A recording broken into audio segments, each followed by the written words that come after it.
Monsieur le Président et chers collègues, il est vrai que le fait d'avoir avancé de plus d'un mois le débat d'orientation budgétaire ne nous aide pas tout à fait à envisager l'avenir, mais le contexte politique ambiant ajoute déjà, comme chacun sait, à la difficulté.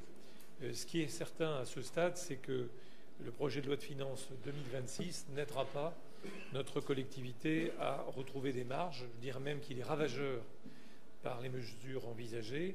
Et on sait cette tendance bien française, lorsqu'on a créé une difficulté, à en reporter la responsabilité sur d'autres acteurs. C'est exactement ce que fait l'État à l'endroit des collectivités concernant la dette depuis maintenant de très longues années. Alors la copie budgétaire actuelle et au plan national ressemble beaucoup à la précédente, sur laquelle vous êtes appuyé pour rédiger ce rapport, avec près de 5 milliards, nous dit le gouvernement.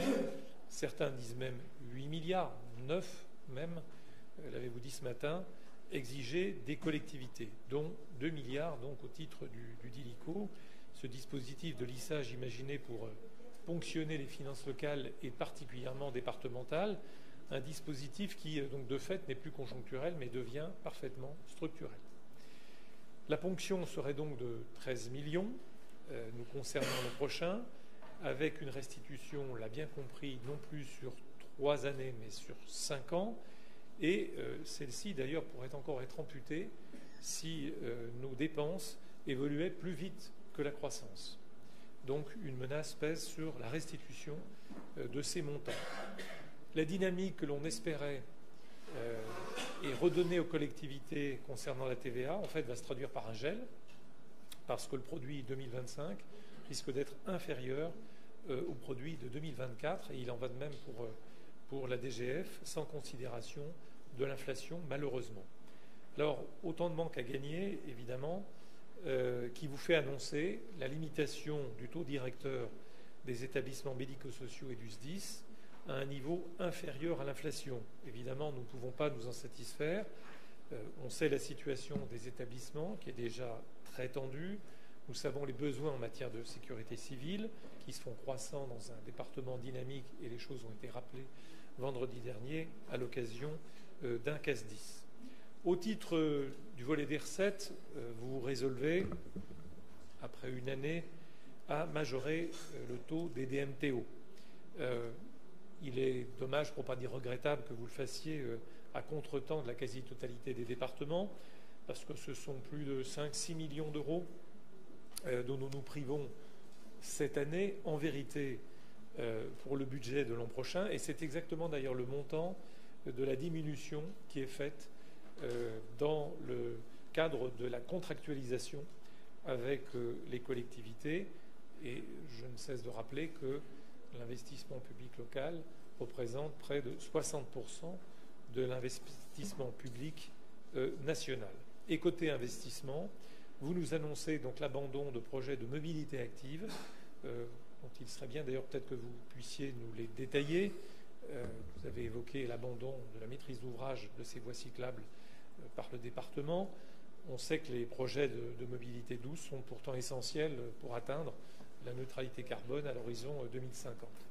Le logement est lui aussi impacté. À regarder la PPI, la programmation pluriannuelle d'investissement, puisque ces crédits qui sont destinés et au public et au secteur privé sont divisés par 2 d'ici 2030, alors que nous avons des besoins conséquents dans ce département en termes de demande, c'est le moins qu'on puisse dire, à savoir notamment l'implantation de PR, et en termes également de rénovation du parc, si nous voulons là aussi limiter l'émission des gaz à effet de serre. Et je concède que les 700 millions d'euros dont l'ANA devrait être privée l'an prochain, au stade actuel de la copie budgétaire, ne vont évidemment pas nous aider dans notre politique de logement au plan départemental.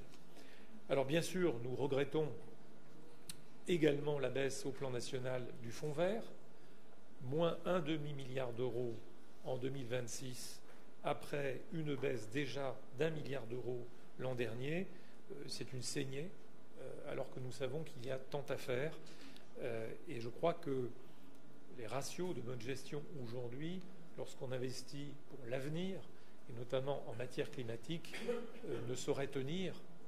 Je parle de ceux qui nous sont imposés nationalement. Nous savons également que nous avons dans ce domaine 11 milliards d'euros d'investissements supplémentaires à faire, toutes collectivités locales confondues, et nous voyons bien que c'est tout cela qui va être empêché, évidemment, et je doute pour ma part que la contribution des grandes fortunes qui semble être destinée à ce sujet puisse évidemment suffire. Alors, par réverbération, les collectivités locales risquent d'être les grandes perdantes et victimes de ce projet de loi de finances 2026. C'est une menace qui pèse, et les choses ont été rappelées par le vice-président, sur le service public de proximité et sur l'investissement local, dont on sait combien il pèse dans le carnet de commandes des entreprises. Lors du discours de politique générale du Premier ministre, j'ai entendu cette phrase. Il ne s'agit pas de décentraliser des compétences, mais des responsabilités avec des moyens budgétaires et fiscaux. Nous sommes a priori très loin du compte à voir la loi de finances 2026 et le sentiment qui domine, pour terminer, c'est celui du sursis, j'allais dire pour notre département comme pour les autres collectivités.